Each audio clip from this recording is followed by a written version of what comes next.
Dun, dun, dun, dun.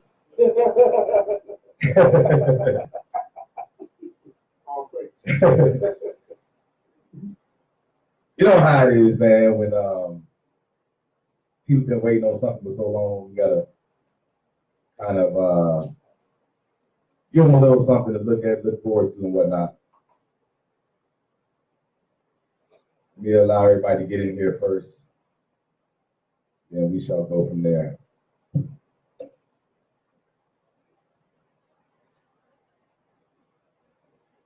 This right here is going to be more than likely a two-part class. I think that's how we're going to operate this thing. It's going to more likely be a two-part class. Okay. So, of course, we're going to start off in Sirach 51-23. Oh, I'm sorry.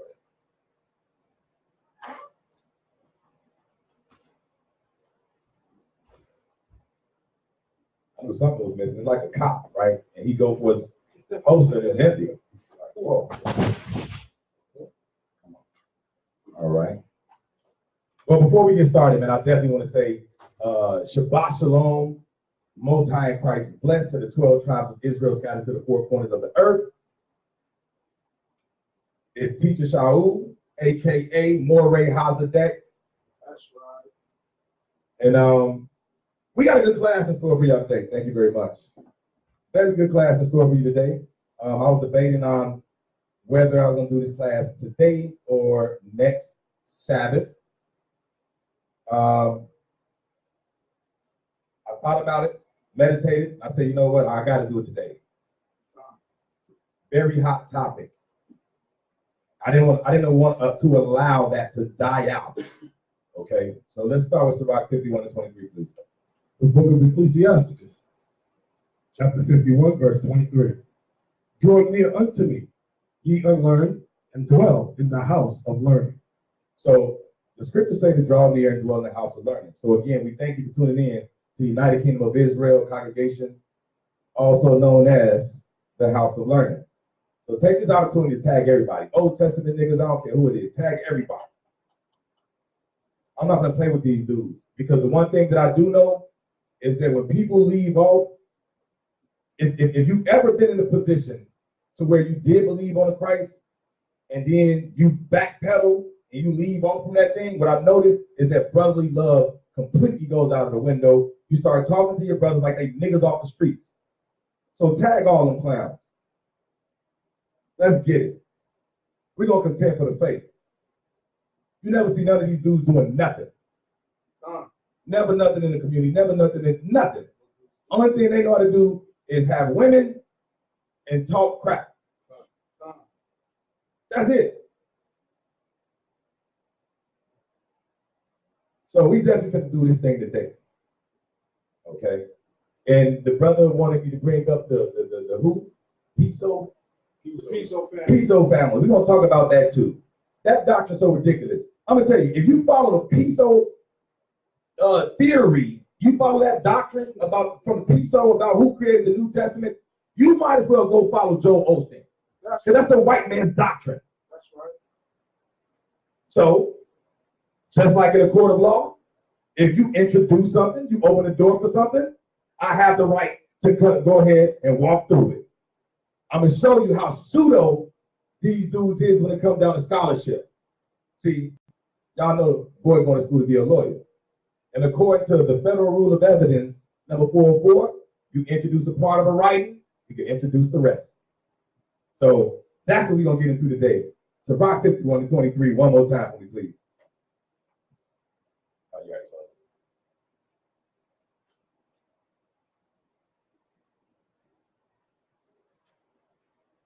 The book of Ecclesiastes, chapter 51, verse 23. Draw near unto me, ye unlearned, and dwell in the house of learning. So again, take this opportunity. Get your pencils, get your notepads, your notebooks, because I'm going to be giving you guys some information today. Okay, as a defense, excuse me, let me rephrase that for how the people. As a future defense attorney, right now, I'm going to start off by defending the personage that we know as, that the world knows as Christ, and that we as Israelites know as YHWHshi. That's right. Okay? Whether you call him Yeshua, Yeshaya, YHWHshi, we get ready to defend him today. So make sure you have note-taking material. I'm going to be giving you a lot of information. Going to be references a lot of people, historians, scholars, philosophers. Okay? Y'all know when I go into it, I'm going to it. I'm going to tap into that Piso book and let you know what their claim is. And I'm going to let you know how stupid it sounds. Watch this. Watch this. All right. Psalms 119. Book of Psalms, chapter 119, verse 104. Through thy precepts I get understanding. Therefore, I hate every false way. I hate every false way. You know what I hate? I hate for somebody to deny the Mashiach. I hate for someone to say that our Messiah did not exist. I hate for people to say the New Testament is fake. It was invented by the Greeks. It was invented by the Romans. We are about to find out today. We're about to find out right here, right now. Okay? So, this is how we're going to open this thing up. I want you to go 2 Peter chapter 2. 2 Peter chapter 2. Because what's ridiculous to me is that these people that only subscribe to the Old Testament, or brothers who was once on this side of the road and dealing with Christ, and now deny him, you want me to believe that Esau, the so-called Greeks, the so-called Romans, invented a black Messiah. Number one, that's dumb as hell. To even fathom that the so-called white man, invented a black Messiah. Not just any black Messiah, a black superhero. A niggas with powers and abilities to do things. They invented that? Cut it out, man. And not only did they invent a black Messiah and a black superhero with all type of capabilities, he was also prophesied. You know what? Before you hold on to that first Peter, go to Daniel real quick. Just because of what I just said. Go to Daniel chapter 2. He was prophesied to break and consume other kingdoms. So we're going to invent somebody that's going to derail what we created as crackers? I don't believe they made that up. I don't believe they made it. You tell me some niggas invented the black Messiah, I can believe that. You're not going to convince me that the so-called white man invented a black superhero that came to save his black people from the hand of the white man. You're not going to convince me of that. That's dumb. That's dumb. I don't care how smart you Negroes purport yourselves to be. Daniel chapter 2, verse 44. That's where we're going to start at. Book of Daniel, chapter 2, verse 44.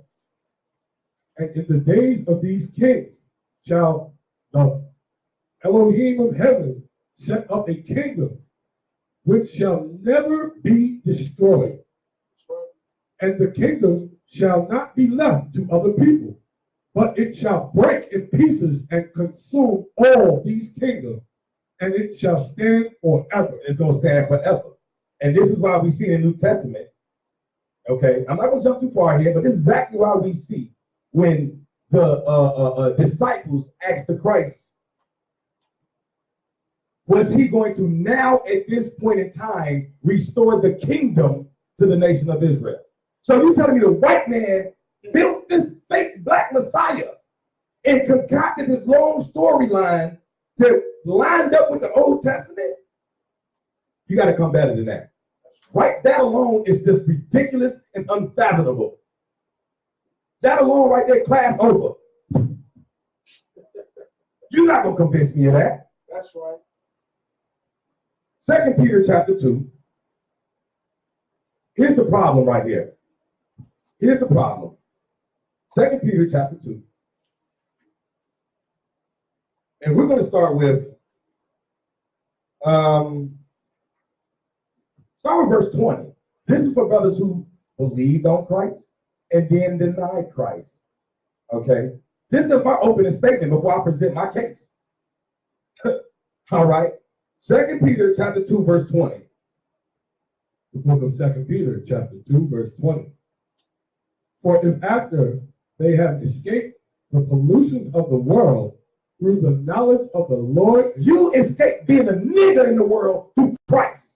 You didn't, I got to quote Maharaka. You didn't wake up based on Yahweh in the Old Testament. You niggas woke up to niggas holding a cap on the streets that represent YHWHshi. That's right. Read that again. I'm not going to play with them, man. Read it up. Go ahead. For if after they have escaped the pollutions of the world through the knowledge of the Lord and Savior of Mashiach YHWHshi, Jesus Christ, they are again entangled therein and overcome, the latter end is worse with them than the beginning. That's why as soon as brothers deny the Christ and they go backwards, that's why they take on that nigga spirit and brotherly love go out the window. The brother made a statement on his live. This is me. I'm the same nigga that was in the world. He said it himself. Wow. I watched him say it live. Wow. See, now you worse than you was your first estate. Now everybody is in Memphis. Now you ain't got to explain sugar, honey, iced tea to nobody. You know sugar, honey, iced tea. You know about that.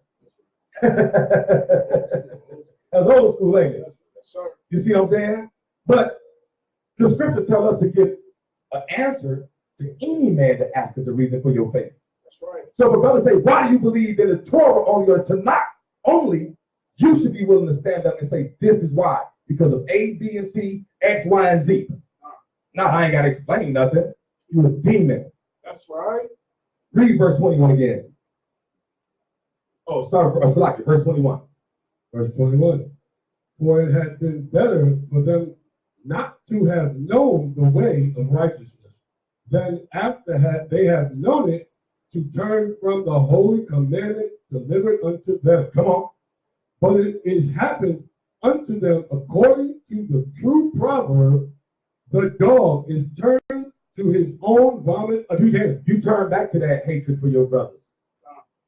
That's that vomit right there. It's repulsive. It's filthy to see how we do and treat each other, talk to each other. And you supposed to be like, man, I handle with Christ and all that. If you don't deal with Christ, that's you. Whatever. Okay? However, to now start banging on brothers, right, trying to go to war with brothers, right, now we got a problem. Now we got a problem. Read on. And the soul that was washed to her wallowing in the mirror. That sow that was washed, a sow was a female pig. So you already a filthy thing, a filthy creature. And you didn't wash the filthy creature, but now you gone back to wallowing in the mud. Right.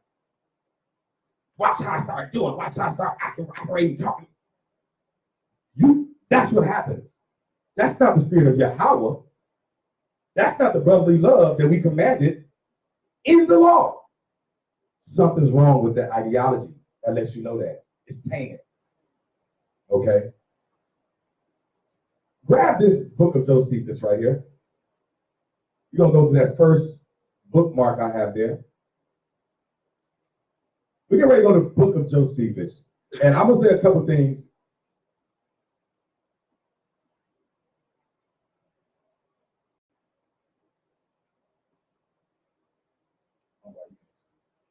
Am I visible to everybody? It's on his screen.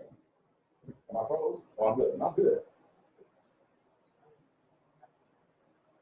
I'm good.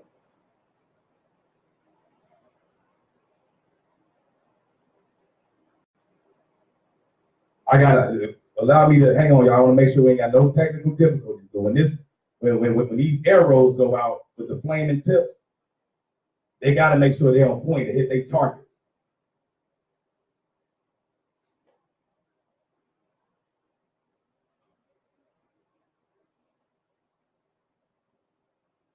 Okay, I take it that I'm still live and visible on your screen right now.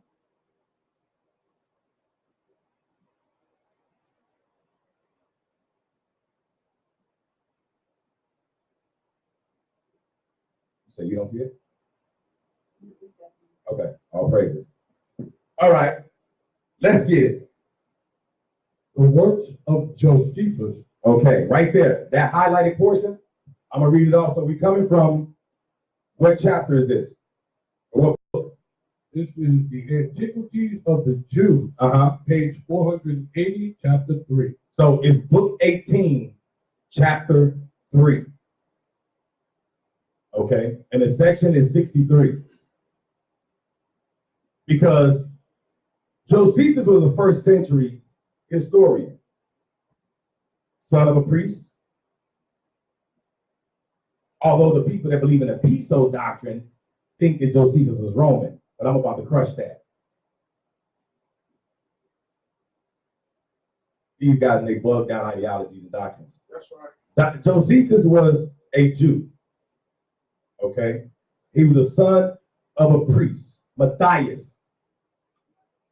Okay, and his name before it was Flavius Josephus was Joseph ben Matthias, or Joseph, the son of Matthias.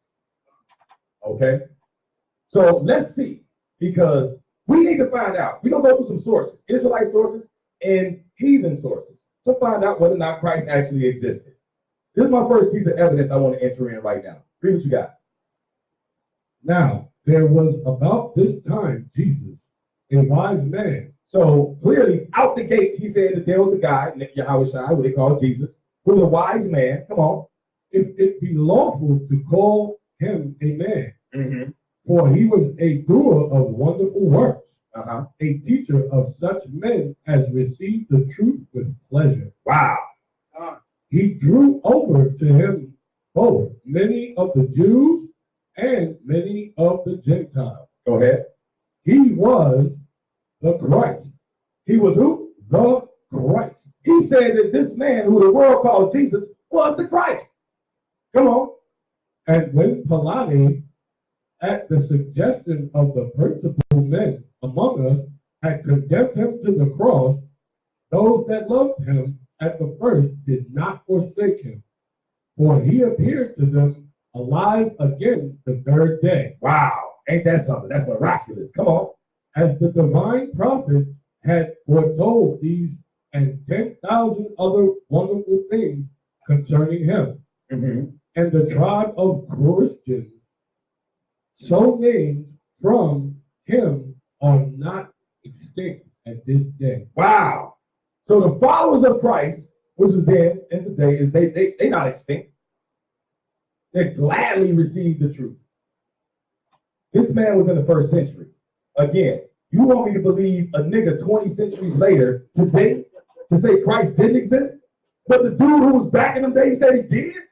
Stop it. Just cut it out. That's like trying to tell me Tupac didn't exist. You know what I'm saying? 2,000 years from now, there wasn't no such thing as Tupac Shakur. How you gonna say that? Come on. Was that it on that? That was that. Okay, all praises. Go to the next spot. Because Josephus goes on in book number 20. Okay? He goes on to mention Christ again and to mention him as the person that we know him to be, which is the brother of who? Christ, the brother of who? That's brother James. Okay? Read what you got. This is chapter 9, verse 1, the Antiquities of the Jews. Festus was now dead, and Albinus was but the road.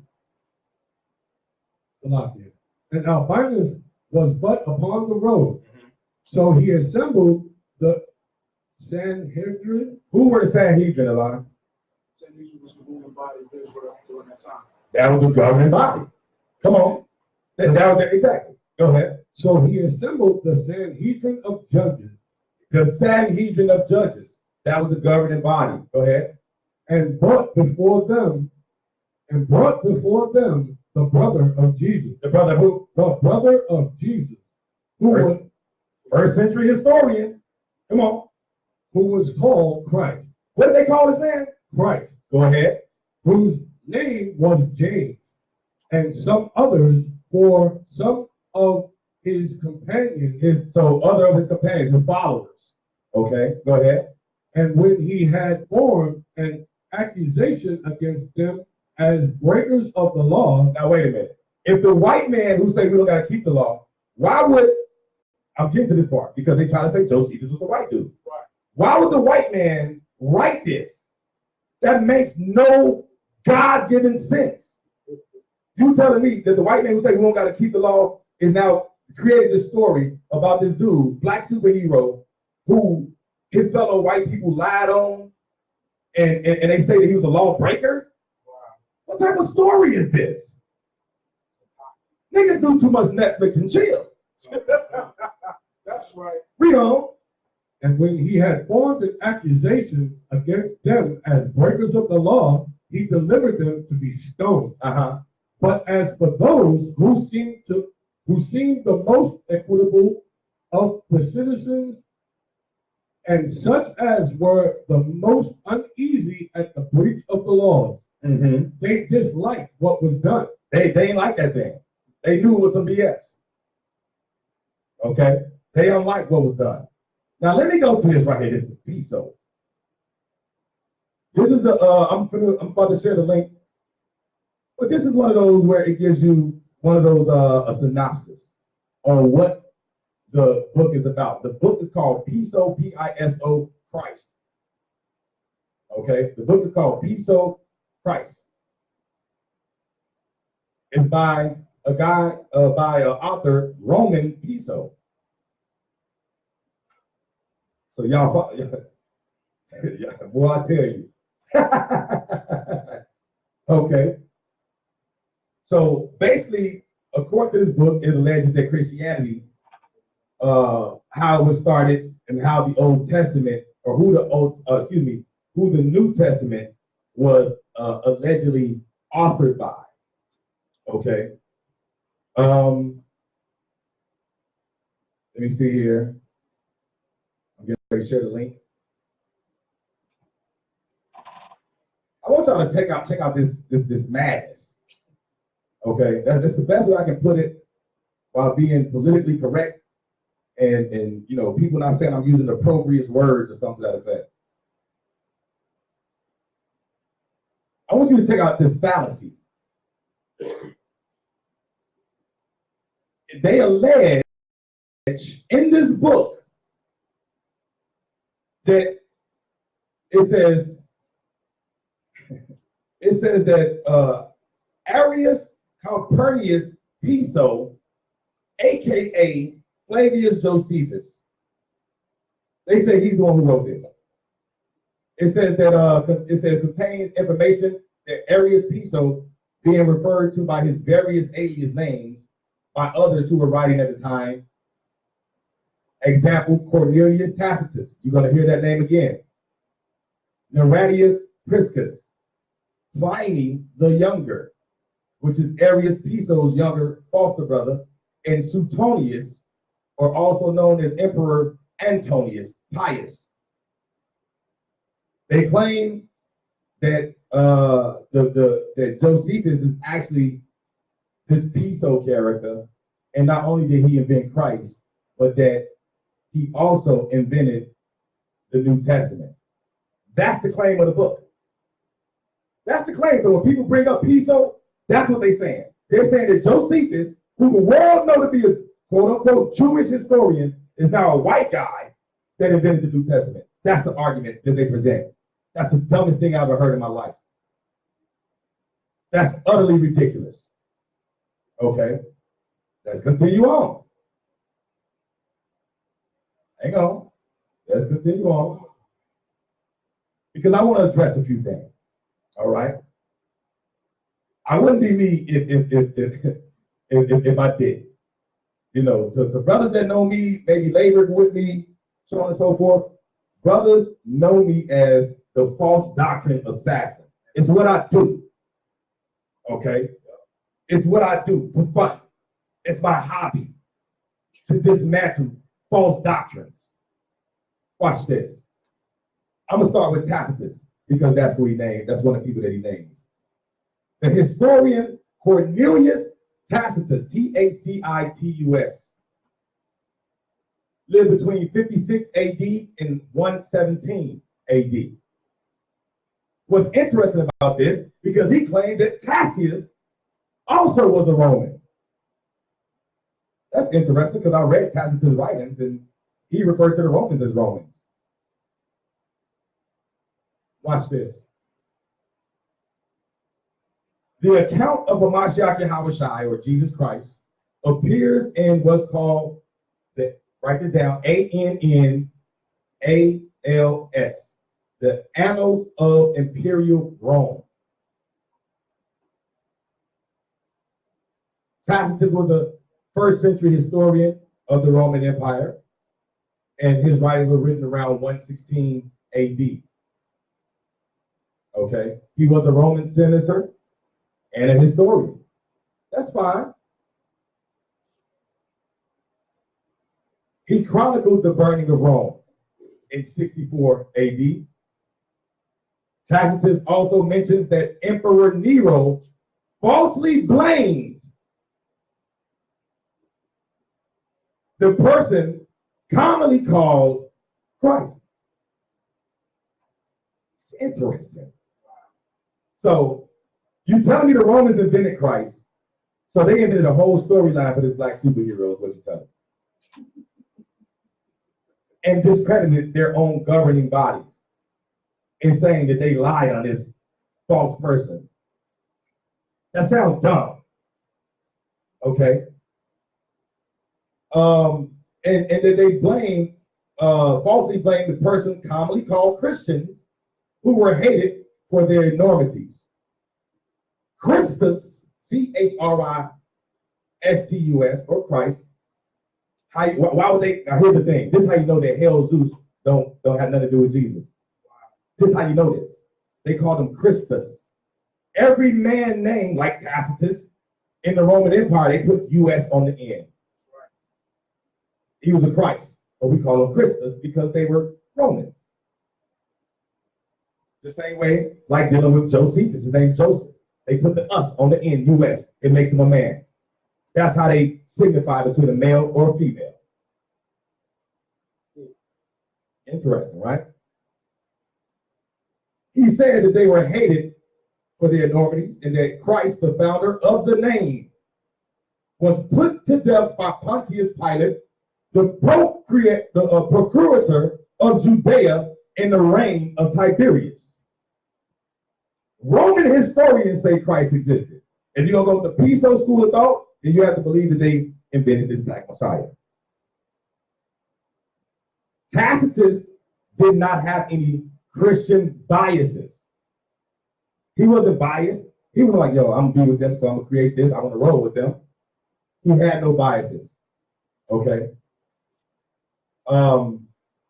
Especially when dealing with the discussion of the persecution of the Messiah, of the Christ. All right. Okay, somebody asked the founder of what name? Basically, the Roman historian is saying that the followers of Christ, when they began to be called Christians, they said that he's the founder of that belief system. If that clears it up for you. Oh my bad, I turned off. If that clears it up for you. Okay. Like the scriptures say, they were first called Christians at Antioch. They called them that because they would follow Christ. And they said they were foolish for doing so. All right.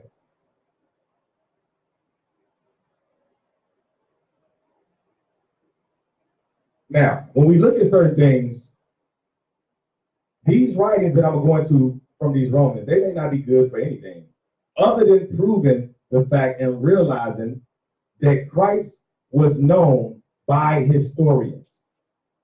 Now, if you want to say because Tacitus mentioned Christ as being a Roman historian, and there's the argument that they will use with the Piso doctrine. If you believe that the New Testament was made up just because we have a historian mentioning Christ, Tacitus, then you also have to say that he invented the Old Testament then. Because in Tacitus' writings, which I brought out in the LSD doctrine, showed that he said that we kept the Sabbath on the day that we're keeping it right now. The day that we call a Sabbath is the day that the Romans started calling the day of Saturn. So I guess he invented the Old Testament too. That's what happens when you introduce a part of a writing and you try to exclude another one due to your biased research. Not up in here. We're applying the rules of evidence today. That's right. Give me John chapter 3.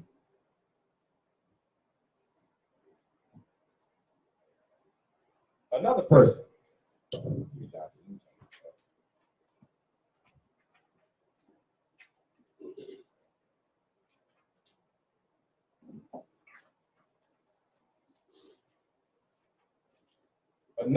Another person.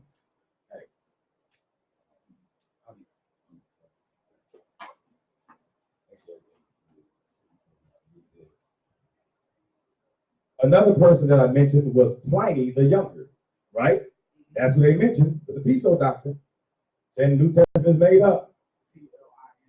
Pliny, yes. He was a Roman governor.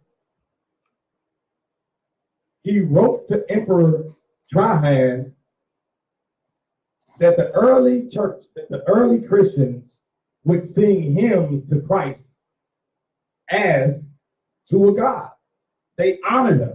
They respected him.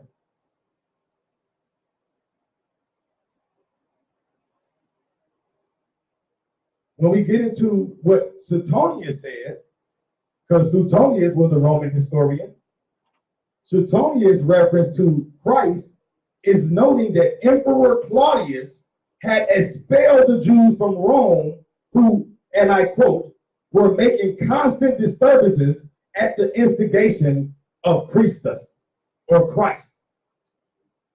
Suetonius, S-U-E, like Sue, T-O-N-I-U-S.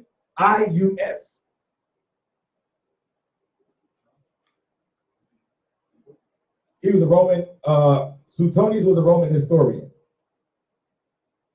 And his reference to Christ in his writings made note that Emperor Claudius expelled the Jews, kicked the Jews out of Rome because he said it was causing too much havoc with follow behind Christ. But I thought, according to Negroes today, the Romans invented Christ. So why would we kick the Jews out for following Christ? That's contradictory. Too easy. Too easy. Telling you, you end up so bugged out that you're worse than when you first came into the truth. John chapter 3, verse 18. Book of John, chapter 3, verse 18. He that believeth on him is not condemned. You see that? He that believes on Christ is not condemned. This is what you gambling on right now. Come on. But he that believeth not is condemned already. Come on. Because he hath not believed in the name of the only begotten Son of Yahweh. Come on. Verse 19.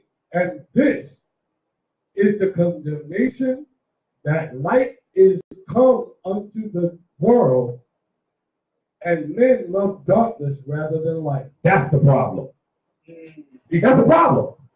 Men love darkness more than light. The light is coming to the world, but you don't like that thing. See, Christ make you walk perfectly. That's the whole thing. See, you want to be Old Testament, but you don't want nothing to do with Old Testament judgments. Ain't no niggas getting stoned. You ain't trying to Nehemiah nobody. You ain't trying to do none of the sort. You ain't making no sacrifices. Christ made you say, you know what? Ain't no more animal sacrifice. You just better be perfect. Christ holds you accountable, holds you to a higher standard. That's why so many Old Testament niggas sleep with each other's wives. You know? Because Christ said, it gotta be a higher standard than this thing. I tell you what, you ain't gotta lay down with her. If you think on her and you lust on her in your heart, you already committed adultery. You niggas don't like that. You like to look at other men's women. That's the problem. You hate the light and you love darkness. You wicked as hell. Read it again. Top of 18. And this is the condemnation, that light is come unto the world, and men loved darkness rather than light, because their deeds were evil. Come on.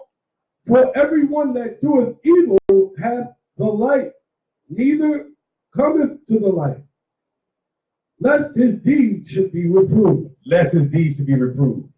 So you don't, that's why they don't like to hear nothing about no correction, no judgment, no influence, no explanations, no nothing.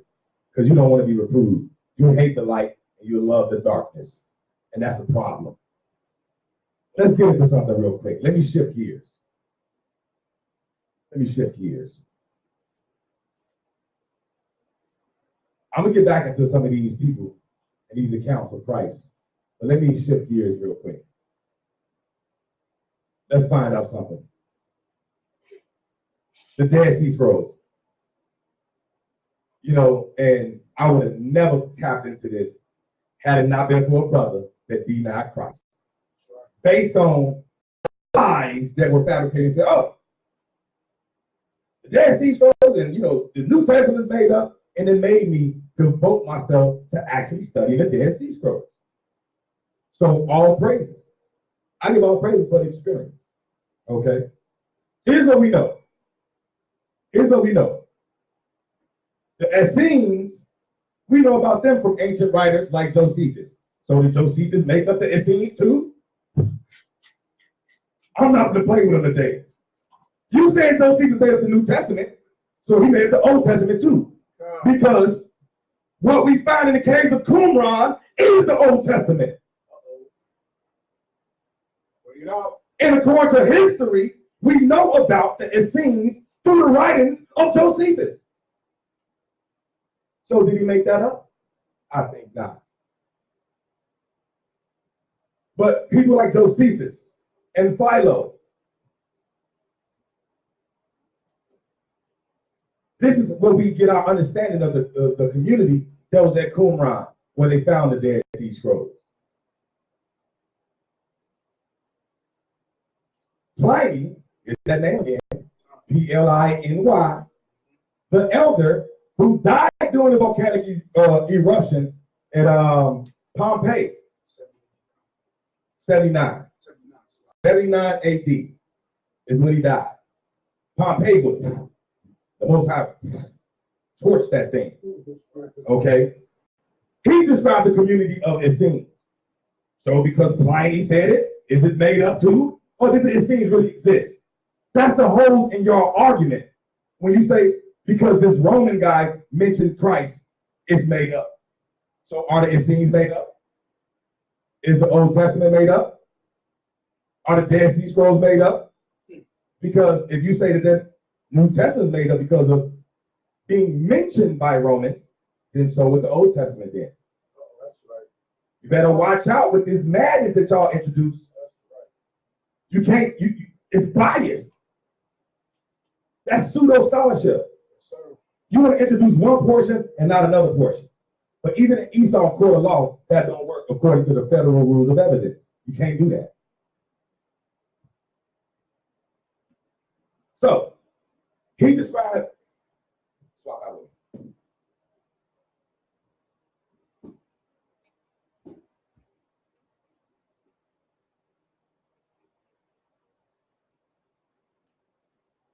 He described the community at Qumran where the Essenes dwell, okay?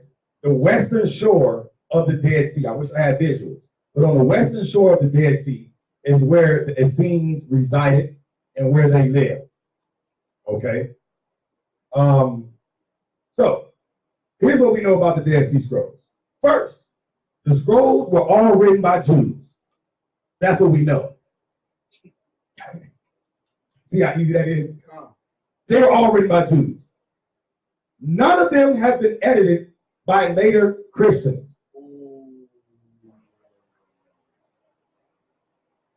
As is the case with other Jewish literature. Like I just told the sister who was out there at camp. You can't tell me that Ahia is the name, or that the Masoretes introduced that name when the Dead Sea Scrolls predate the Masoretic text and they've been untampered with. That's why the white dude, James White, cut Rakah. So you tell me the Masoretes got in a time machine, went back and changed the Dead Sea Scrolls? The Isaiah Scroll? Never. Stop it. Number two, all the scrolls except the treasure map, known as the copper scroll, can be dated prior to AD 68. So prior to the destruction, all the scrolls that were found in the caves of Qumran can be predated to 70 AD, before the destruction, before the siege of Jerusalem. And predated before 68 or 69 AD, when the Qumran established a community was believed to have been destroyed by the Romans in the Jewish revolt. That's right. See, this is what happened. That's right. See, that's why at UKOIC we promote scholarship and less drama. You got too much time in your hand. You made 15 live videos, one in bed, one in your car, one on the porch. Do something with your time. Study, and you'll realize you're going off.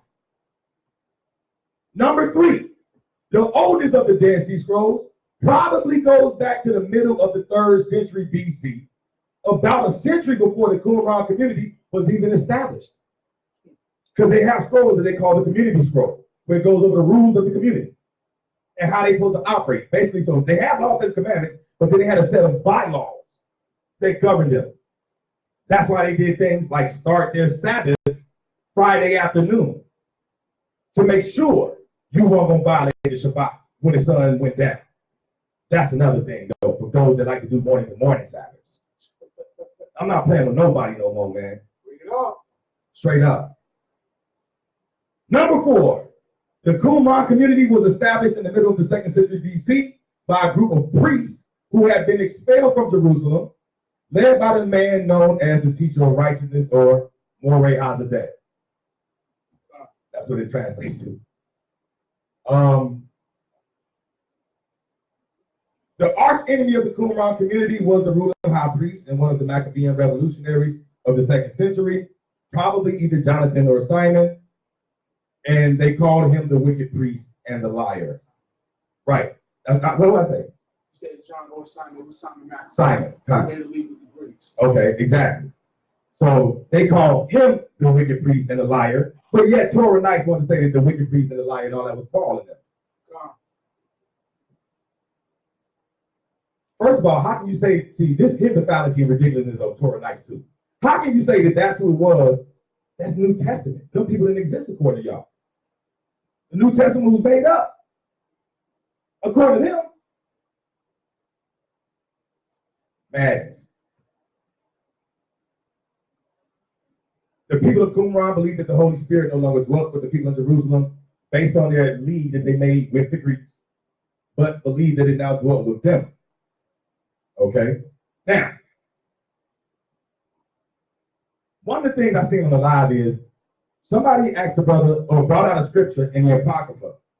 Because B.I.'s going on a rant about, man, show me in the Old Testament Christ. Somebody went to the Apocrypha.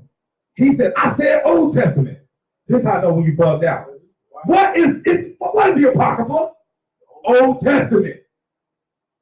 If it wasn't, how would you have the additions to Esther, Ezra, Solomon's writings? That's Old Testament, Negro. The scripture that they pulled was from Wisdom of Solomon.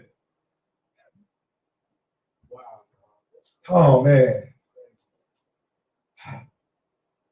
Let's deal with some things.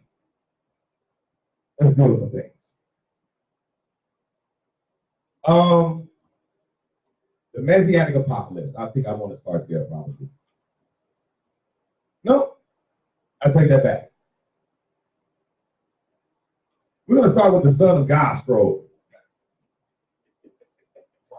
We're going to start with that out of the Dead Sea Scrolls. The number for the scroll is 4, the number 4, the letter Q, 2, 4, 6. 4, Q, 2, 4, 6. Why? Because it was found in cave number 4, and then they're lettered in number based on the order that they were found in.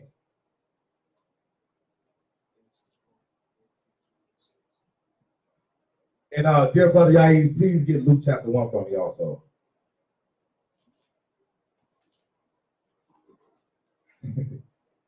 Watch this. The Son of God scroll. Torah Knights ain't talk about that, I bet. Nope. Oh, by the way, there is some more Torah Knights. Oh, I know. Oh, I already know. Actually, I'm studying Talmud. Watch this. According to the Son of God scroll, number 4Q246, and I quote, "He shall be called the Son of God, and they shall designate or call him the Son of the Most High. Like the appearance of comets, so shall be their kingdom. For brief years they shall reign over the earth, and shall trample on all. One people shall trample on another, and one province on another, until the people of God shall rise, and all shall rest from the sword." Luke chapter 1, give me verse 32. The book of Luke, chapter 1, verse 32. He shall be great, and he shall be called the Son of the Highest. Didn't we just read that in the Dead Sea Scrolls in the Old Testament? That's what the Dead Sea Scrolls is. Read. And the Elohim Yahweh shall give unto him the throne of his father David. And I may go live. I got a busy week this week. Maybe early Thursday. Don't quote me on that, but I may go because I'm gonna go live with a quick cut. I ain't did a quick cut in a long time. The quick cut is gonna be David is not the prophesied Messiah. That's right. See, Old Testament niggas think that David coming back to reign. Even them back then in the Old Testament knew it wasn't gonna be David. I'm gonna bring that out this week. I'm not gonna play with these boys. You know, It said he shall be given unto him the throne of his father David. Okay. Drop down to verse 35. Verse 35. And the angel answered and said unto her, The Holy Ghost shall come upon thee, and the power of the highest shall overshadow thee. Therefore also that holy thing which shall be born of thee shall be called the Son of Yahweh. Wow. That's what was prophesied in the Dead Sea Scrolls too. So if you want to have to isolate certain things, and I'm dealing with the Dead Sea Scrolls because that is one of the oldest, till this day, still standing, as we said at the beginning, that haven't been tampered with. Boom. We're not playing with them. Okay. Luke chapter 23. You have something? I think raise your hand. Okay. go ahead. Luke chapter 23. Luke 23 and verse number. See, that's what I'm saying. Because one of the statements the brother made is, oh, we heard all those precepts when people say that this is Christ in the Old Testament. So this class, I'm not dealing with none of those. Exactly. Because when I bring those out, you're going to say, so I'm not touching those. The scriptures that we all know show the Messiah coming. So I'm going to deal with something else. All right? Luke 23 and 33. The book of Luke, chapter 23, verse 33. And when they were come to the place which is called Calvary, they crucified him. They did what to him? There they crucified him. And the malefactors, one on the right hand and the other on the left. Then said Jesus, Father, forgive them, for they know not what they do. Let me introduce something real quick. According to Luke, in the New Testament that brothers claim is fake, Christ was crucified. Let me say two things. Give me the book of Acts also. Hold that and go to Acts. Golly, man. It sucks when you got to break down the most basic understandings. Go to Acts chapter 5. I want to bring something out. And this for us that still do believe in the New Testament. Stop saying that Christ wasn't crucified. Hey, go on my library right here and get me, I think, people of the Bible and how they live. I think that's what I want. I'm tapping into the library today. Let me see if this is it.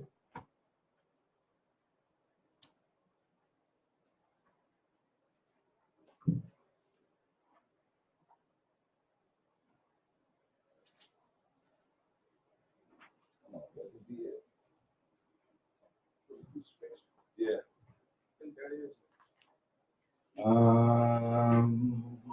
Yep. We come up on it. Arrest and trial, King of the Jews. Where is it? Hang on.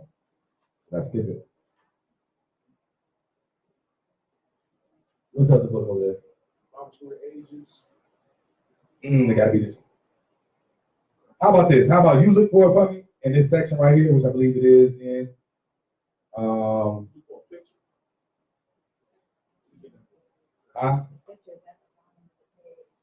Okay. Looking at for the crucifixion, I want to bring something out about that. While you're doing that, read Acts chapter 5, verse 30. The book of Acts, chapter 5, verse 30. The Elohim of our fathers raised up YHWHshi, or Jesus, whom ye slew and hung on a tree. Oh, you see that? It was a noose in the rope. What? No. He was literally hung. How do you believe in the New Testament and don't believe that he was crucified? When that was one of the signs that he's supposed to have been bringing forth. We're going to show that thing here shortly. Go back to what we just said. I had to bring that out first. Because I said go to, where else they go? 23 and 30. Right. 30. Okay. So in there, and it says that Christ was put to death. They crucified the brother. Okay. Watch this. He said, because they crucified him. And it also says that, go to John chapter 20. John chapter 20, verse 27. I'm going to show y'all how all this works out. So we got the New Testament, Luke saying Christ was crucified.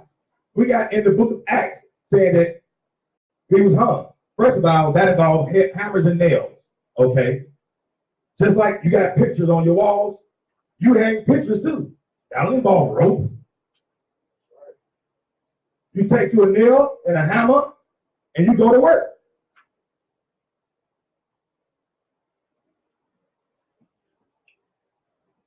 You got it? Bring it up.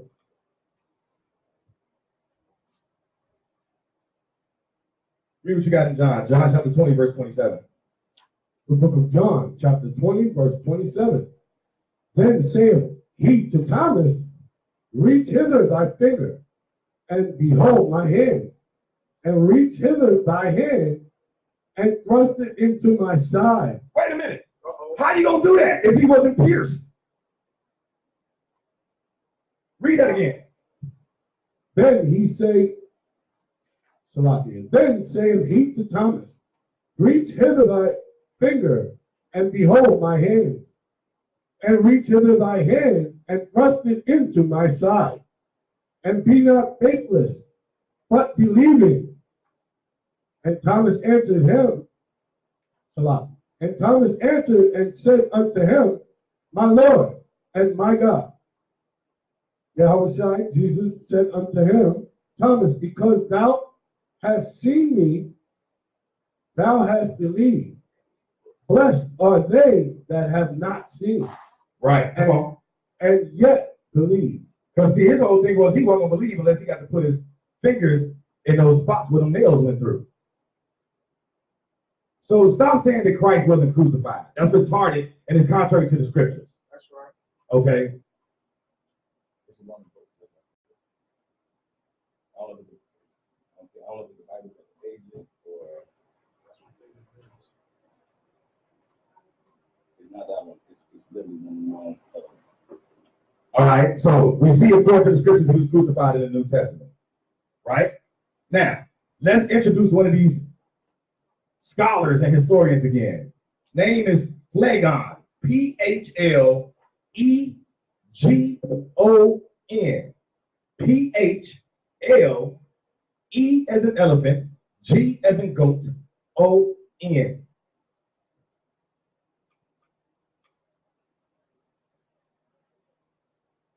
He lived between 80 AD and 140 AD. So, a person by the name of Julius Africanus mentions the historian named Phlegon, who wrote a chronicle of history around 140 AD. In the history that Phlegon wrote, he mentioned the darkness surrounding the crucifixion. Wow. And this is what he wrote in a way or in an effort to explain what happened. Listen to this. And it's about to be a cut for those of y'all who think the new moon is a full moon. Watch this. Because we know Passover happens when? Middle of the month. Dark. Boom. Right. Watch this. Phlegon records that in the time of Tiberius Caesar, hold on.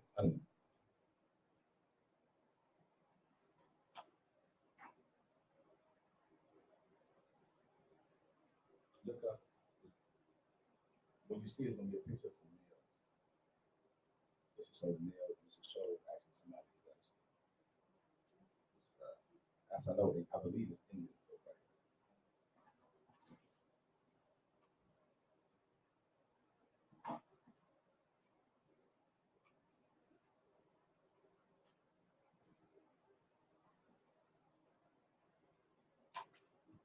Phlegon says that there was a full eclipse of the sun from the 6th to the 9th hour. So that's his way of explaining why it was that darkness during the crucifixion of Christ. Wow. But according to some people, I guess he made that up too. So not only did we make up a book, we're going to make up countless books to support what we made up. That makes no sense, man. Just cut it out. Cut it out.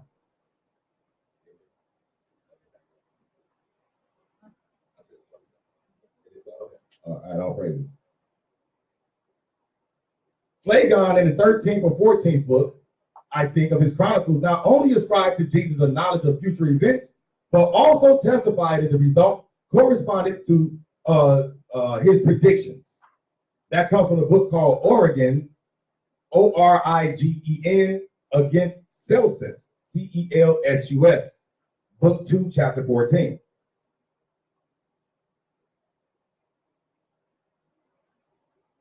And with regard to the eclipse in the time of Tiberius Caesar, in whose reign Jesus appears to have been crucified, and the great earthquakes which then shook and took place, from the same book, but book 2, chapter 33. Then goes on to say, Jesus, while alive, was of no assistance to himself, but that he arose after death and exhibited the marks of his punishment. Just like we just read in Luke. He still had the nail marks. Okay? The marks of his punishment, and showed how his hands had been pierced by nails. Wow. Now let's go back to the Old Testament Dead Sea Scrolls. There's a scroll called the War Scroll. Go to Psalms 22. Psalms chapter 22. There's a scroll called the War Scroll, also known as 1QM, meaning it was found in the first cave in Qumran, and whatever letter Q is in the alphabet, that's where it was found. Okay?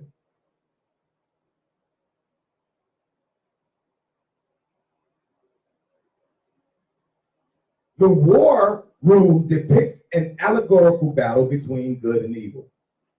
The war rule referred to a Messiah who was either pierced or piercing. Wow. So they knew that the Messiah that was to come would be pierced. That's Dead Sea Scrolls. Psalms chapter 22, verse 16.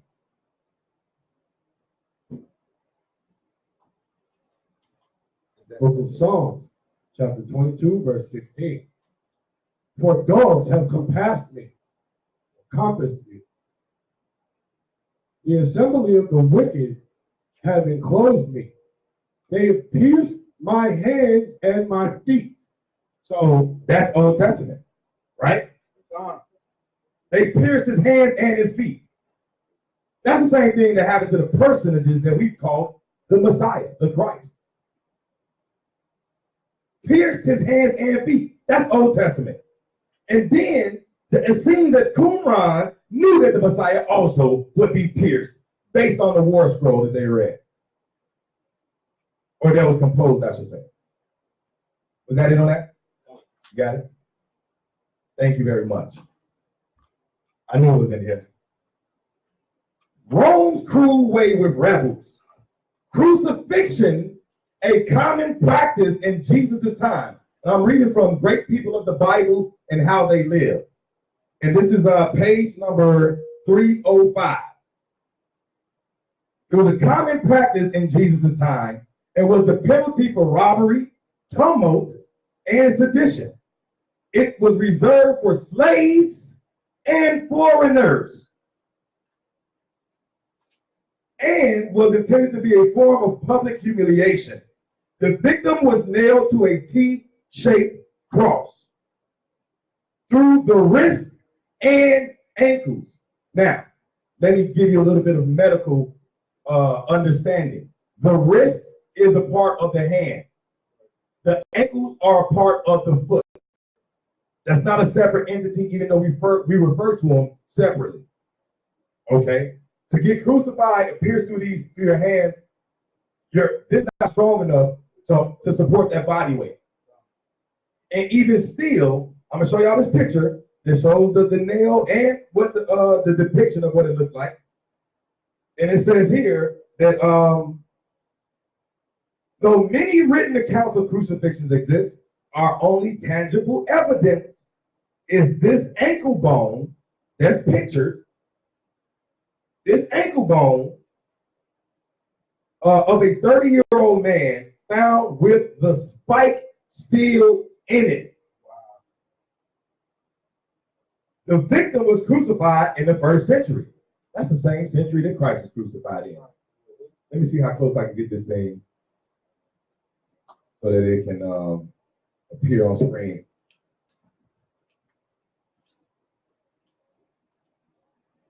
Right up, back towards me. Okay, they can see that. Hold the book up and go closer in to the camera. Hold up. Perfect. Perfecto. That ankle bone right there. Okay, still got a spike in it. That was the mode of punishment. Thank you very much, brother. During the time of the Romans. You can't tell me that this was made up in the New Testament by Romans when clearly that was what they already knew was going to happen in the Old Testament, as well as in the Dead Sea Scrolls. Study to show yourself approved, man. Study to show yourself approved. Repent and come back to the Most High in Christ. And for the record, don't nobody worship Jesus. That's right. Nobody worships him. He said, don't even call him good. Ain't nobody good but one. That's right. And that's the Most High. He gave all honor, glory, and praise to the Father. He said, I didn't come to do my own will, but that of the Father which has sent me. That's right. Wow. If I was to create a fake person with a fake storyline, he come to do his will. Y'all claim is that he came to turn us away from the word, but yet he taught us how to keep it at a higher level, a higher standard. All right?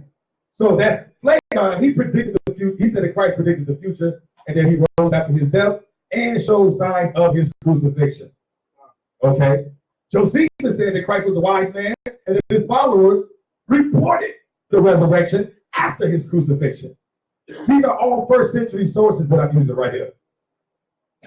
Come on now.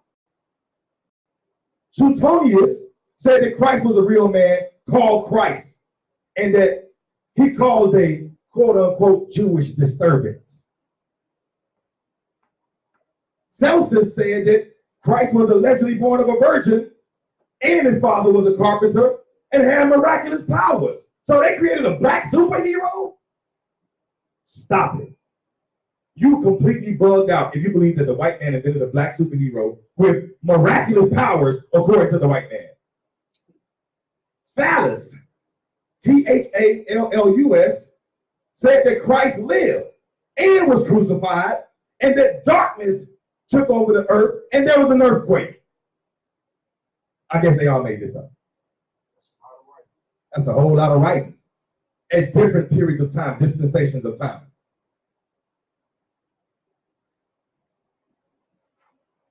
Watch this.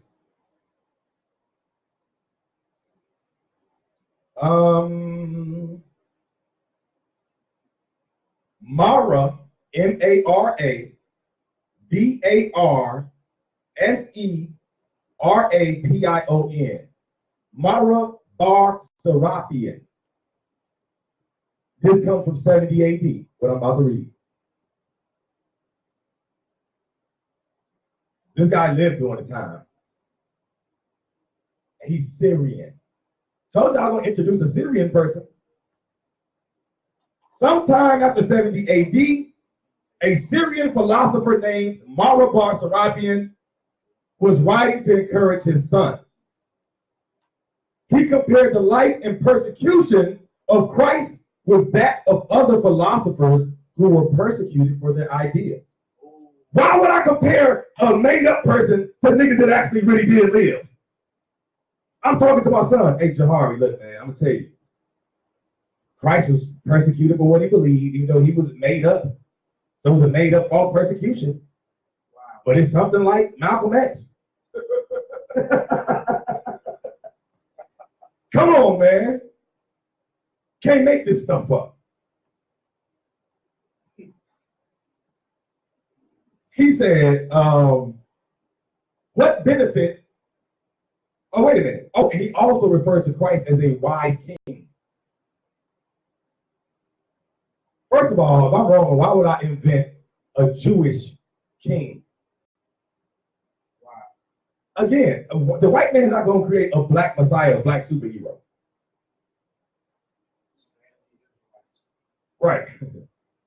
What benefit did the Athenians obtain by putting Socrates to death? Famine and plague came upon them as judgment for their crime. Or the people of Samos for burning Pythagoras. In one moment, their country was covered with sand. Or the Jews by murdering their wise king. History is full of accounts that reference to Christ. He was a real man. He really walked the earth, and then he really was the king of the Jews. That's right. It says after that, their kingdom was abolished. You see, you see what this Syrian philosopher said? That after we killed our own king, that's when we fell, and everything we had was demolished. Come on now. After that, their kingdom was abolished. God rightly avenged these men. The wise king lived on in the teachings he enacted. If you say you abide in him, you should walk even as he walked. He left us an example to follow. Even the Syrian philosopher named Mara Bar Serapion knew that. I'm not going to play with him today. Give me 1 Timothy chapter 4.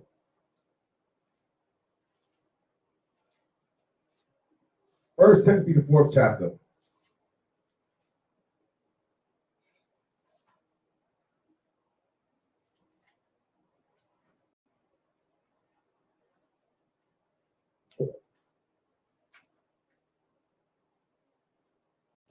First Timothy, the 4th chapter.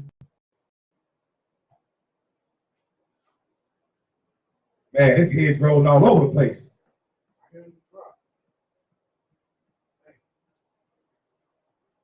Verse 16. The book of 1 Timothy, chapter 4, verse 16. Take heed unto thyself and unto the doctrine, continue in them. See that? Take heed to yourself, brother. You didn't backpedal away from the Messiah. You need to take heed to yourself and the what you said? And unto the doctrine. And unto the doctrine. Continue in them. Continue in it. Remember, this is how you woke up in the first place. So you think the Most High woke you up using Christ to say, now you need Christ? Come on now. The Most High, the author of confusion. That's another scripture he pulled. He said the Most High, the author of confusion. Bro, you do know that's in the New Testament, right? You can't say the New Testament is fake, but you keep quoting it. Read on. For in doing this, thou shalt both save thyself and them that hear thee. You better continue on in the doctrine that you first knew and you first came to this truth under. That's what you should do. Okay? Take heed to yourself. Understand and unto the doctrine, continue in them. For in doing this, thou shalt both save thyself and them that hear thee. See, when you made a certain name for yourself in Israel, whether it be through music or whatever, you develop a certain following. Okay? You develop a certain following. Excuse me, I'm with you.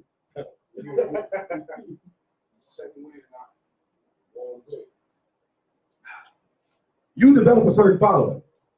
Now you either place a stumbling block before people, or it's just a simple case of the blind leading the blind. Okay? Again, you've been in church. You don't really even start to begin to even fully walk in the truth in its entirety after like your third year. See what I'm saying? That first year is the hardest year in the truth. If you survive that, you on the way. Okay? By that third year, fourth, fifth year, you should already be into a rhythm. You should know what's expected of you, know what's required, know what you should or should not be doing. You should already be rooted. There's no way that you could have believed in Christ for this long and say, you know what, man, all of a sudden I don't believe him. You never believed in him. You were never rooted in Hamashiach YHWHshi. Your spiritual house was not built upon a rock. If it was, your foundation could have gotten shaken. Watch this. Watch this. I mentioned Pliny, right? Pliny. Pliny, the younger, from between 61 AD and 113 AD.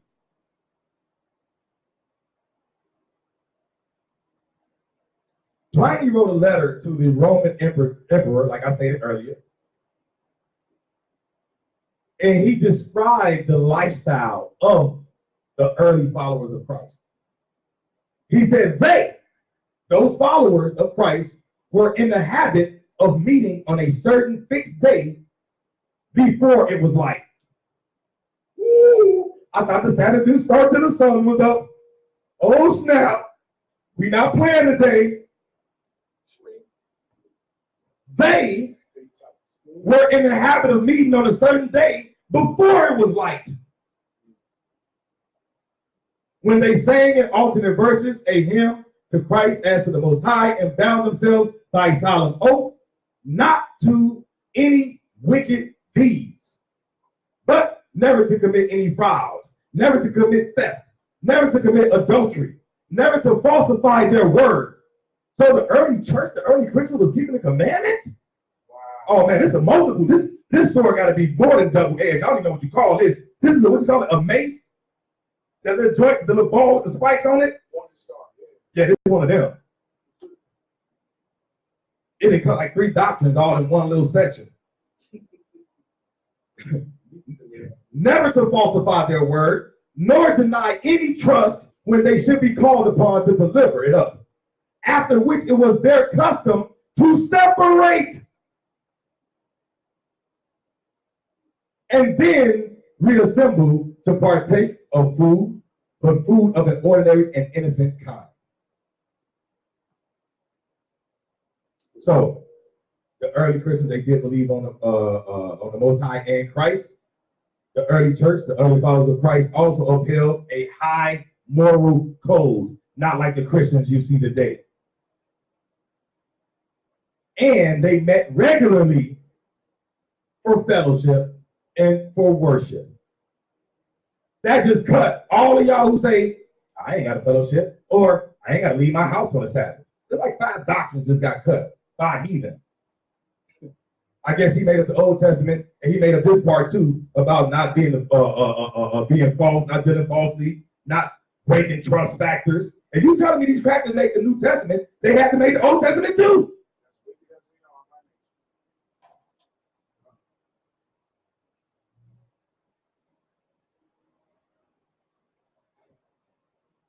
Who else do I want to tap into? Let's shift gears yet again. In the Dead Sea Scrolls, they call this the Dead Sea Scroll on stone. Okay, the Dead Sea Scrolls are written on scrolls, but there are a couple of scrolls that were not. Okay, one of them is called the Dead Sea Scroll on stone, also known as Gabriel's Revelation.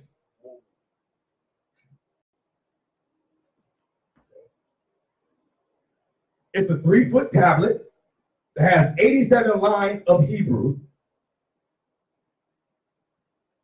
I'm getting ready to read to you what it says on lines 19 through 21 of the tablet. It says, in their days you will know that evil will be defeated by justice. Line 80 says, Les Loshet Yamin, meaning in 3 days. Wait a minute. See, they ain't tell you in the Torah nights about this either. They didn't say that the Messiah was going to be 3 days. Watch this thing. Can't make this up. I love it.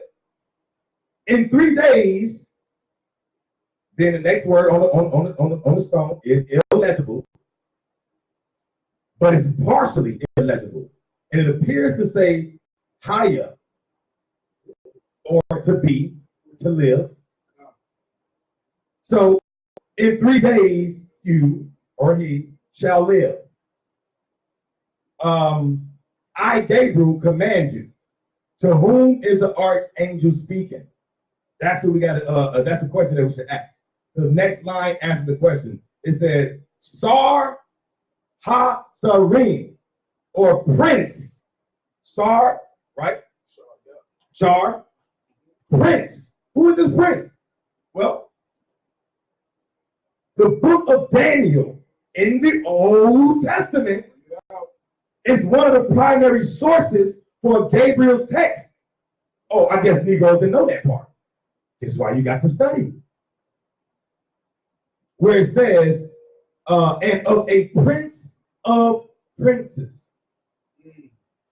So the Old Testament knew about this guy, this prince of princes. The Dead Sea Scrolls knew about this guy, this prince of princes that would live after 3 days. So why did the niggas today don't know that that's talking about the Christ? I ain't got to touch nothing this way back past Malachi. We're not going there today. That's not what this class for. Because you bring it up to these blockheads, they dismiss it. So let's deal with what we have that we know has been untampered with, like the Dead Sea Scrolls. Let's deal with the writings of historians. Let's deal with true scholarship. Watch this. Go to Wisdom of Solomon chapter 2. Slide. Wisdom of Solomon chapter 2. Dear brother, give me Isaiah chapter 52.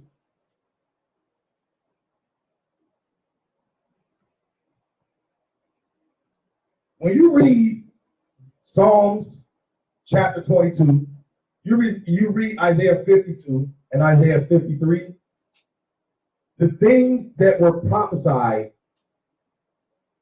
perfectly, not halfway, not partially, they perfectly parallel the life of Christ. That's my argument today. Read Isaiah 52 and 13 first. The book of Isaiah, chapter 52, verse 13. Behold, my servant shall deal prudently. He shall be exalted and extolled and be very high. So who is this servant that's referring to is going to be extolled? Show me another person. Finish that off. Verse 14. As many were astonished at thee, his visage was so marred more than any man, and his form more than the sons of men. Wait a minute. It said that it was his visage was what? His visage was so marred Wow. more than any man. They really messed them up. And they stormed. The word mar means to destroy. Visage is what they use in description of someone's face. They whooped his ass, is what it's saying. They ripped his beard off. That's another thing that they did. Okay. Now, watch this. And I told you to grab what? Wisdom of Solomon chapter 2, start at verse 12.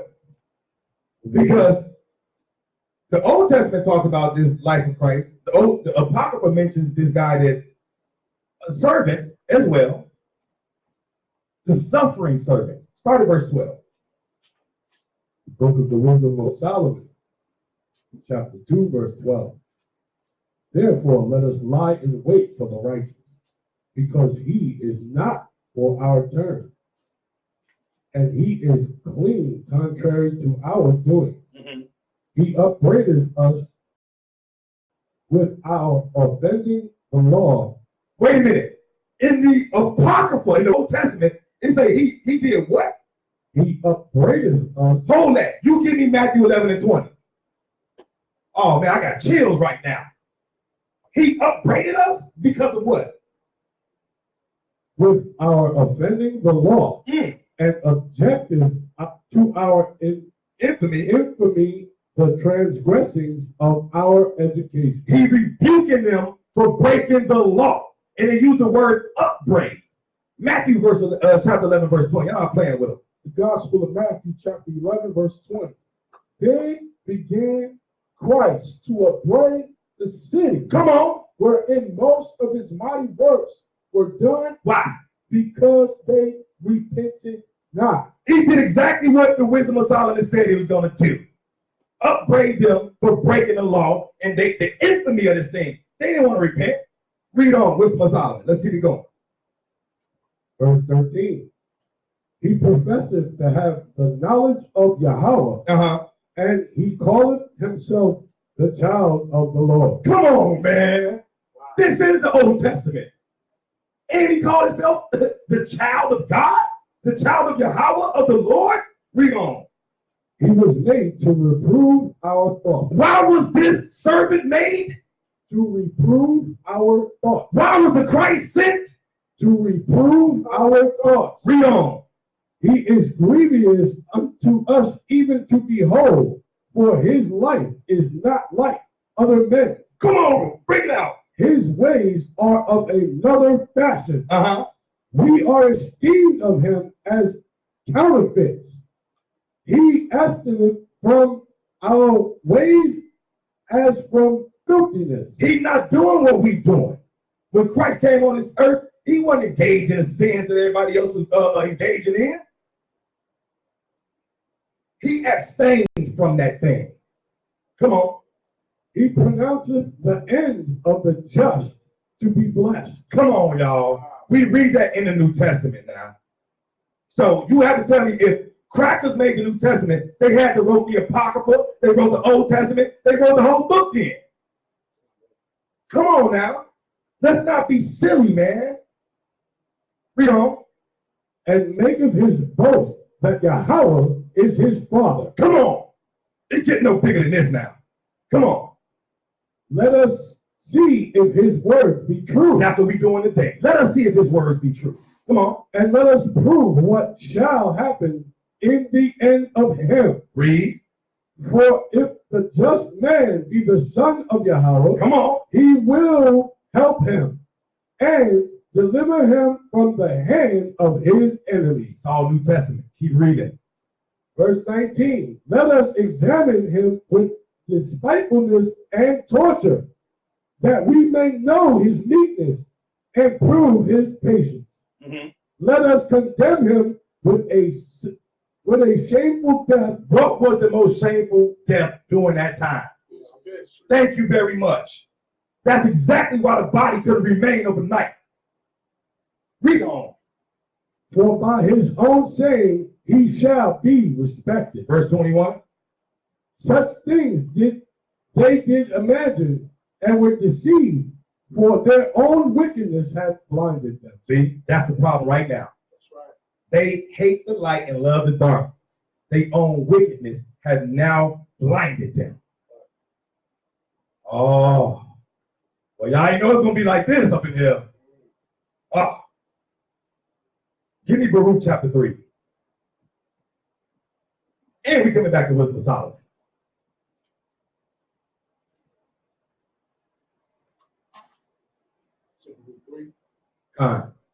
When we look at Psalm chapter 22, I want to make this statement. Psalm chapter 22, the chapter predicted 11 separate things about the crucifixion.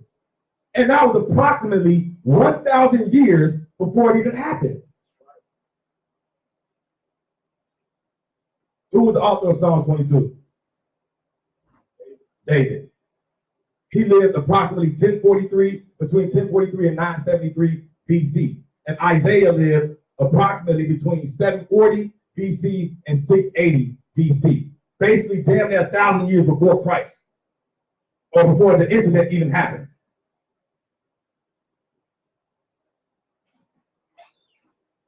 Baruch chapter 3, verse 35. The book of Baruch, chapter 3, verse 35. This is our Elohim, and there shall none other be accounted of in comparison of him. He hath found all the way of knowledge, and hath given it unto Jacob his servant, and to Israel his beloved. Afterward did he show himself upon earth. And wait a minute. It went too fast for him. It went over their head. Rewind, bring it back out from the top. Verse 33. No. 35. God. This is our Elohim, and there shall none other be accounted of in comparison of him. Verse 36. He hath found out all the way of knowledge, and hath given it unto Jacob his servant, and to Israel his beloved. Anybody gonna deny that part though, right? Okay, well, let's, again, rules of evidence. You introduce one part of a writing, introduce the rest of it. Go ahead. Verse 37. Afterward did he show himself upon earth, and conversed with men. That was prophecy before the Christ, before it even happened. So this proved Baruch then. Who was Baruch talking about? Come on now. Show me Christ in the Old Testament. That's right. With ease. And I do it with joy and out of love. What do they call Christ in John, the first chapter? The Word. Go to Wisdom of Solomon, chapter 18.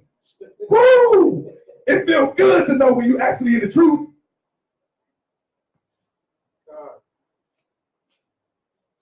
Too easy.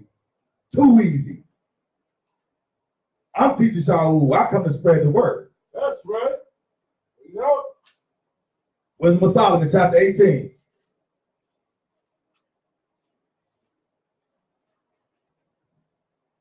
While he doing the quotes on the tracks, time I go visit the website, he should have visited the website.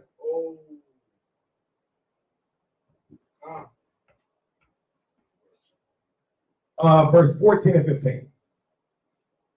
The Wisdom of Solomon, chapter 18, verse 14. For while all things were in white silence, and that night was in the midst of her swift course, thine almighty word leaped down from heaven. Wait a minute, hold up. You have to read this part slow. Okay. Thy almighty word leaped down from heaven. Come on. Out of thy royal throne. As a fierce man. Wait. How did the word manifest itself on earth? As a fierce man. Come on. Of war into the midst of a land of destruction. We not playing with you over here, man. We stand on the word of Yahweh Ba'ashem Mashiach Yahweh Shai. That's right. We not playing. but the people want to be against versus Christ. I'm going to make a solid case for him. Say the word leaped down from heaven out of thy royal throne. A man of war. They came to bring that sword. They came to bring that division. This all Old Testament. Very, very specific. Very specific. According to Baruch and the wisdom of Solomon, the Messiah, the person we call the Messiah, is the incarnate Torah. He is the word made flesh. You hit battleship sunk. When I edit this video, I'm going to put the battleship sunk in here at this part.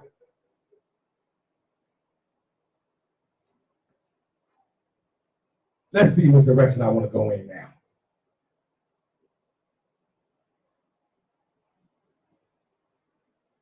The Messianic apocalypse. I think I want to deal with that. Out of the Dead Sea Scrolls. Oh my goodness. Let me see something real quick. Somebody go to Isaiah chapter 61. The Messianic apocalypse says this in the Dead Sea Scrolls. The heavens and the earth will obey his Messiah, the sea and all that is in them. First of all, real quick, grab me Matthew 28 and 18. Because I need to refresh people's memory on something that Christ said. Matthew chapter 28, verse 18. The book of Matthew, chapter 28, verse 18.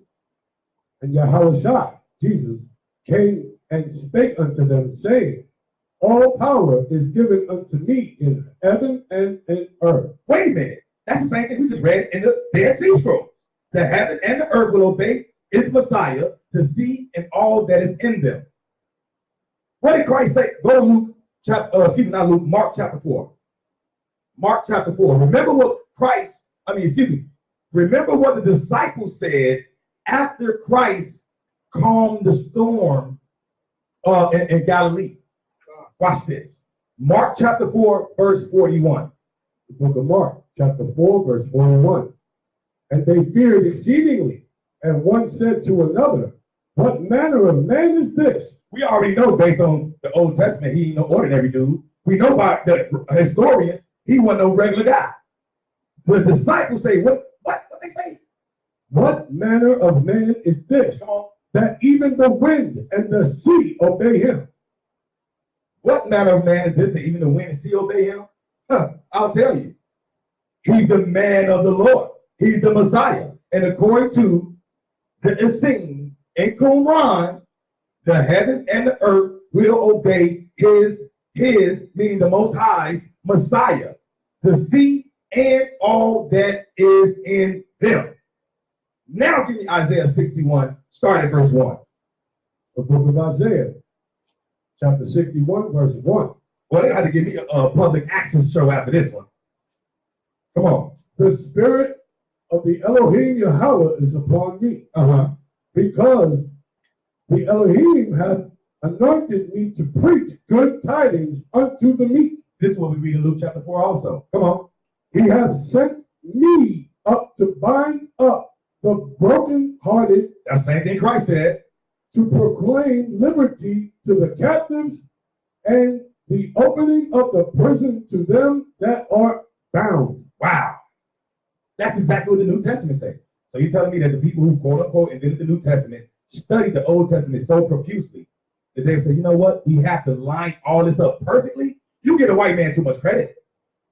The white man not that damn smart. He steals other people's ideas, not create his own.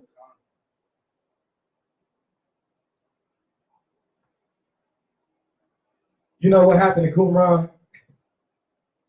At Qumran, that scripture right there, because the Isaiah scroll is a scroll that was found with the Dead Sea Scrolls in the caves of the Dead Sea.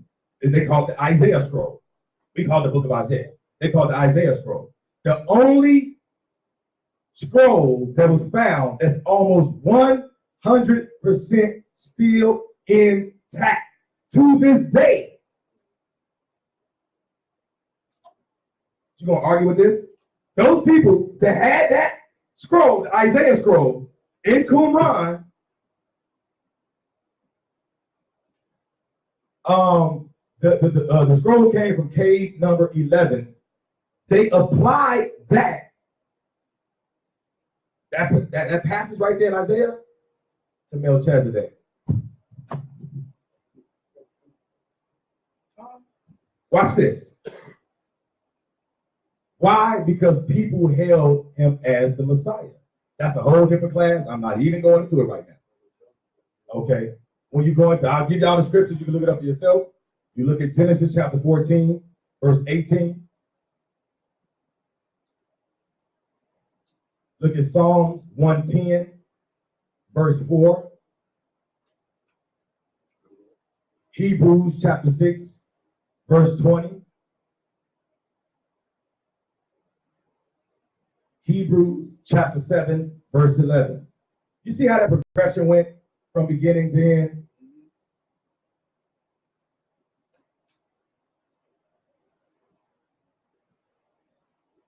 So when we parallel and we compare and contrast the belief system of the early church, of Christians, I'll say, and the believers at Qumran, they're the same. They line up. But the people that want to cause division, they're not going to point that out. They're never, ever, ever going to point that out.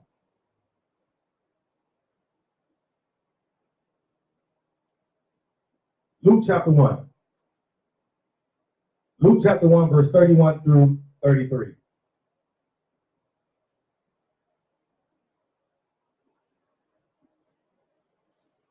Something I want to point out.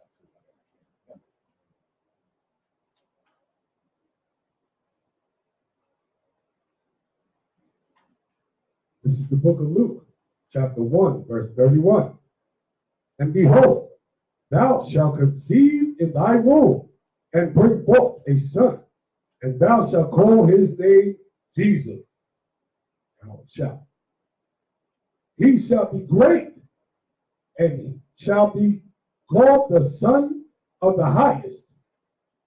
And the Lord Yahweh shall give unto him the throne of his father David, and he shall reign over the house of Jacob forever. Okay. And of his kingdoms there shall be no end. No end. Watch this.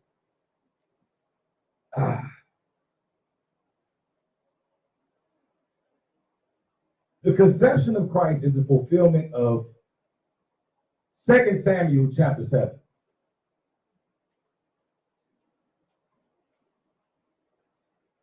Now, let me make a quick side note.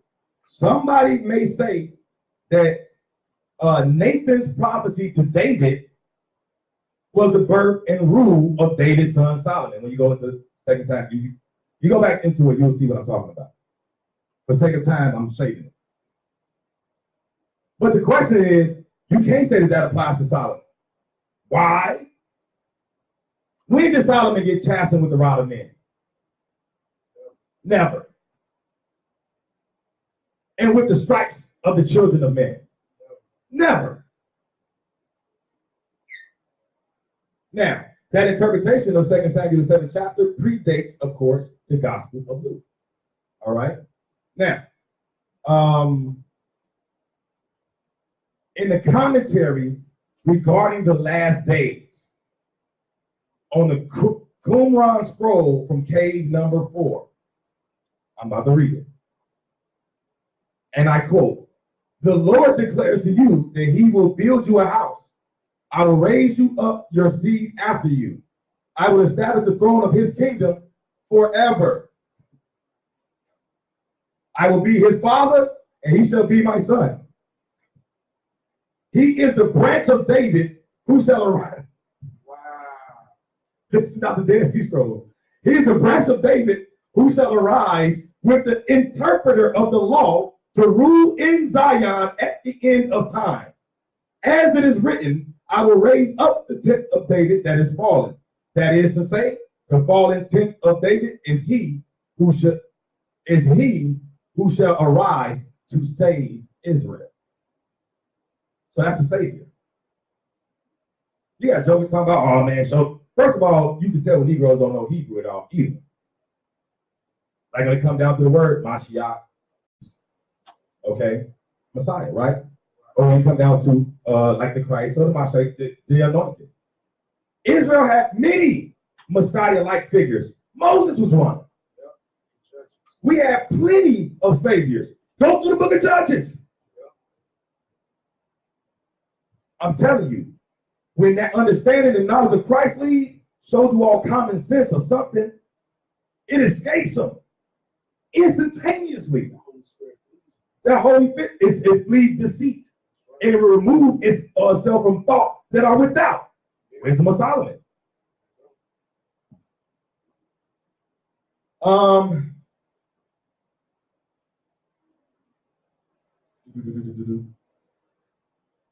Did I cover it? Yeah, I covered the Son of God scroll. Give me a second here.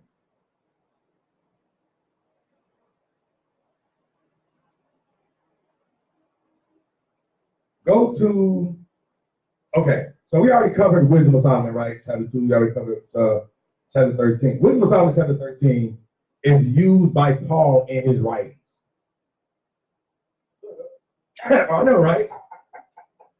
Where is that at? Romans chapter 1, verse 18 through 23. That's where Paul quoted Wisdom of Solomon 13.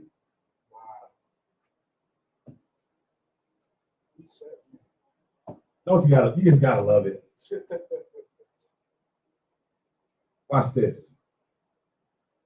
This is another thing that they won't bring out in those Torah-based groups that subscribe to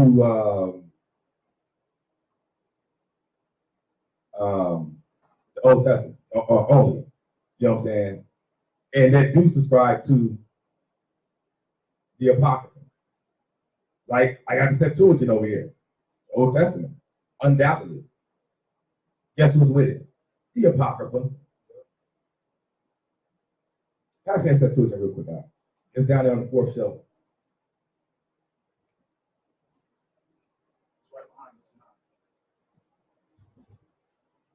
Septuagint, right here. The Septuagint with Apocrypha. That was easy. Watch this. The Crucified Messiah scroll.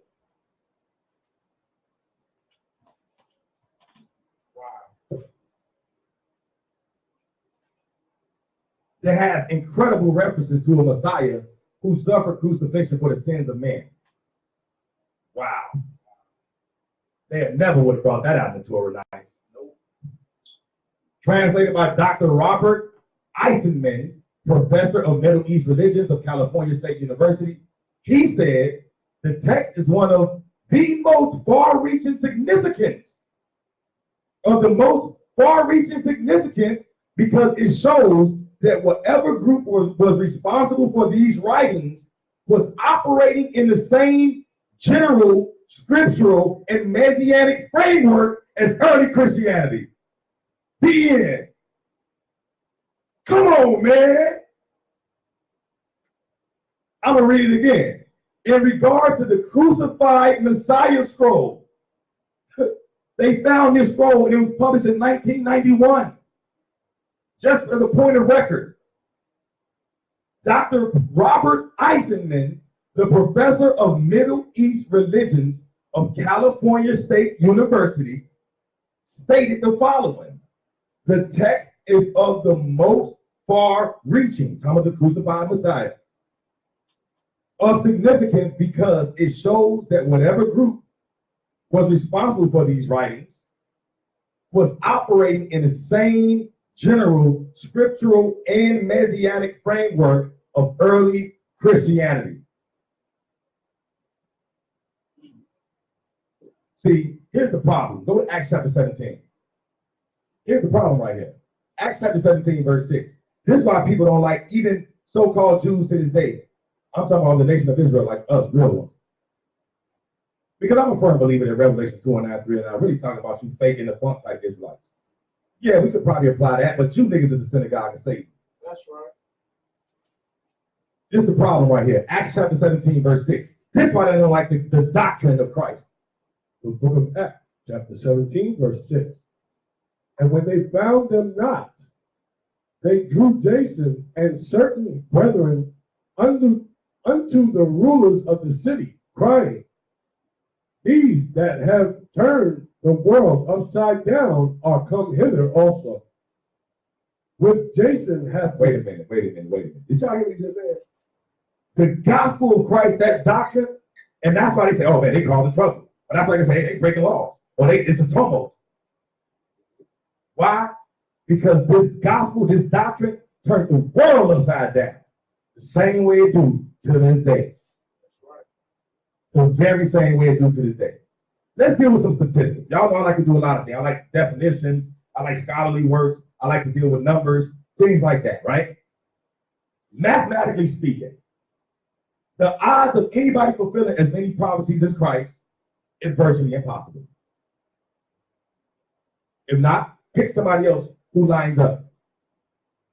It's impossible. It's like saying the chances of anybody else fitting the curses that pertain to Israel, it's like impossible.